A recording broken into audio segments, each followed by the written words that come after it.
High, আমি Mo. Welcome to my mini vlog. আমি গেছিলাম হুগলির সব থেকে বড় মল ত্রিবেণী মলে। মলটা কেমন দেখতে পুরো ভিডিওটা অলরেডি আমার প্রোফাইলে আপলোড করা আছে। আজকে তোমাদের সাথে শেয়ার করব মলে আমরা কি খেয়েছিলাম। প্রথমেই গেছিলাম সাবওয়েতে। তোমরা হয়তো অনেকেই জানো সাবওয়েতে র্যাপ হচ্ছে একটা ফেমাস ফুড আইটেম। ওদের সেদিন ক্রেভ বলে কোনো একটা আইটেমের অফার চলছিল আর আমরা সেটাই নিয়েছিলাম। আমি এর আগে কখনোই সাবওয়েতে কিছু খাইনি, এটা আমার ফার্স্ট টাইম।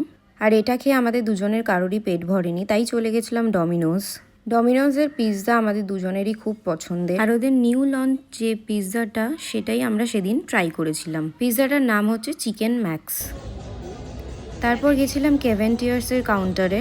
ওখান থেকে নিয়েছিলাম একটা চকোচিপ শেক আর একটা বোবাটি আইসক্রিম। আর কেভেন্টিয়ার্সও আমার খুব পছন্দের একটা ডেজার্ট কাউন্টার, বাট শেকটার মধ্যে এখানে ফোমটাই বেশি ছিল, কোয়ান্টিটি অনেক কম ছিল। তারপর কিছু শপিং করেছিলাম, আর কি শপিং করেছি সেটা তোমাদের সাথে নেক্সট ভিডিও শেয়ার করব।